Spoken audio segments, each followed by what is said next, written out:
क्या हरियाणा का विधानसभा चुनाव अपने निर्धारित समय अक्टूबर 2024 से 6 महीने पहले विधानसभा को भंग करके लोकसभा के साथ ही होगा या अपने समय पे अक्टूबर 2024 में होगा?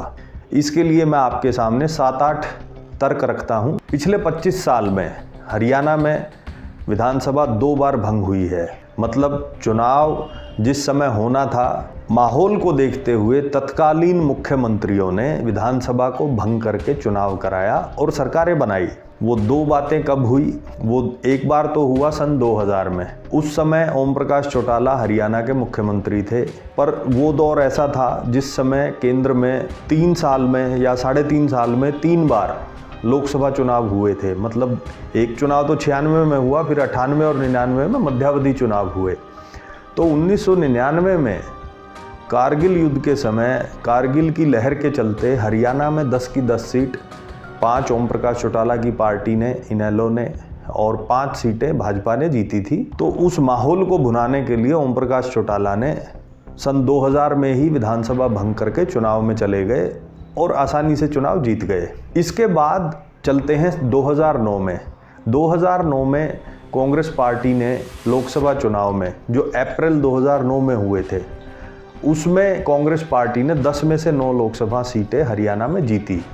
भूपेंद्र हुड्डा ने उसको भुनाने के लिए विधानसभा को 6 महीने पहले ही भंग कर दिया और चुनाव में चले गए, पर उन्हें अपेक्षाकृत सफलता नहीं मिली। हालांकि सरकार तो बना लिया उन्होंने जोड़ तोड़ से, पर वो 90 में से 40 सीटें ही जीत पाए और बाकी सीटें निर्दलीयों के समर्थन से और कुलदीप बिश्नोई की हजका पार्टी को तोड़ करके, उनके 6 में से 5 एमएलए तोड़ करके जोड़ तोड़ से सरकार उन्होंने बनाई।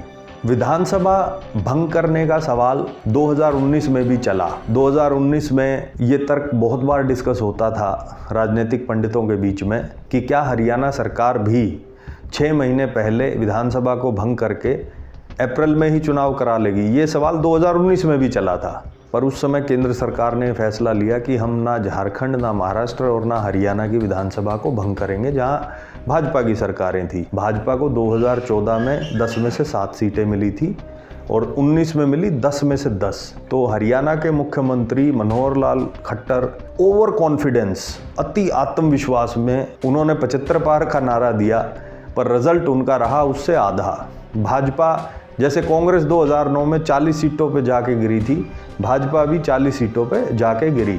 तो जब आकलन हुआ उस रिजल्ट का कि भाजपा 40 पे क्यों गई, तो उसका नतीजा ये था कि हरियाणा के जाटों ने मनोहर लाल खट्टर की भाजपा सरकार को हराने के लिए वोट डाला है। भूपेंद्र हुड्डा का गुट, मतलब कांग्रेस पार्टी उन्हें हराने की स्थिति में थी, तो जाटों ने कांग्रेस को वोट दिया।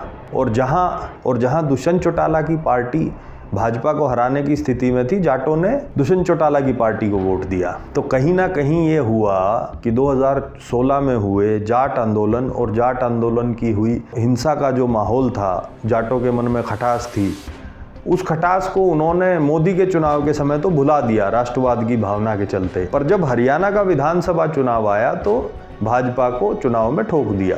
अब इसको डिस्कस करते हैं 2024 में होने वाले चुनाव के संदर्भ में, जो 2.5 साल बाद है। अब स्थिति कहीं ना कहीं वैसी ही है।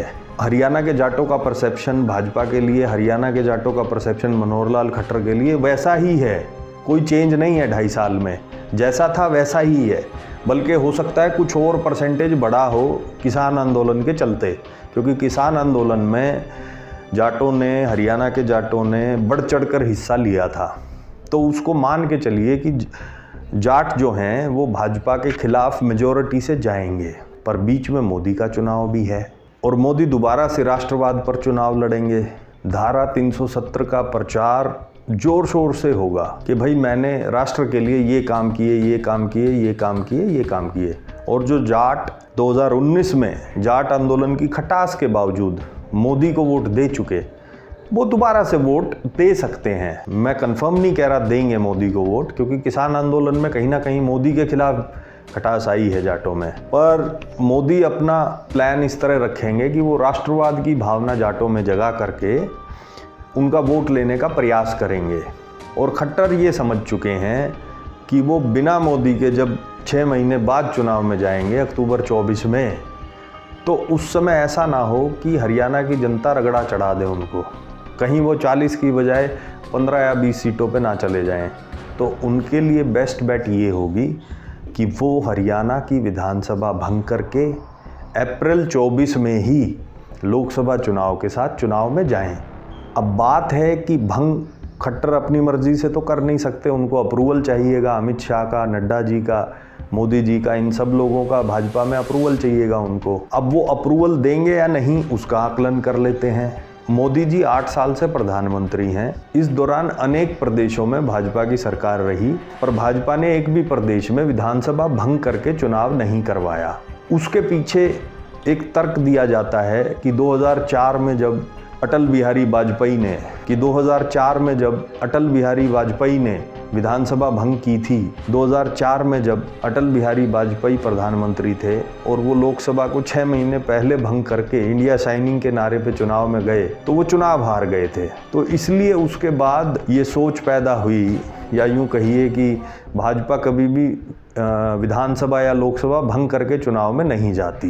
पर एक तर्क और भी है इसमें। 2002 में गुजरात चुनाव, मोदी जी को 1 साल ही हुआ था मुख्यमंत्री बने, पर उन्होंने विधानसभा भंग करके, क्योंकि उस समय गोधरा कांड हुआ, फिर वहाँ हिंदू मुस्लिम दंगे हुए, उन दंगों में हिंदू मुसलमान पोलराइजेशन पैदा हुई, तो कहीं ना कहीं उसको भुनाने के लिए मोदी जी विधानसभा को भंग करके चुनाव में गए और चुनावों में उन्हें भारी सफलता मिली। तो मोदी जी का खुद का एक्सपीरियंस भी है कि उन्होंने खुद की विधानसभा भंग की हुई है। तो अगर ये लॉजिक, इस प्रकार का लॉजिक हरियाणा में खट्टर और दुष्यंत मोदी जी, अमित शाह और नड्डा को समझाने में कामयाब रहे तो हरियाणा चुनाव में जाएगा लोकसभा के साथ। मेरा अपना मानना है कि इस बार मोदी, अमित शाह और नड्डा इस चीज़ का अप्रूवल दे देंगे और हरियाणा साथ में जाएगा चुनाव में, और हरियाणा लोकसभा के साथ चुनाव में जाएगा। तो आप जो लोग भी तैयारी कर रहे हो विधानसभा की, अपनी कमर कसिए और ज़ोर शोर से लग जाइए, जनता के मुद्दे उठाइए, जनता के बीच में रहिए, जनता की सेवा करिए। आपका चुनाव ठीक 2 साल बाद है।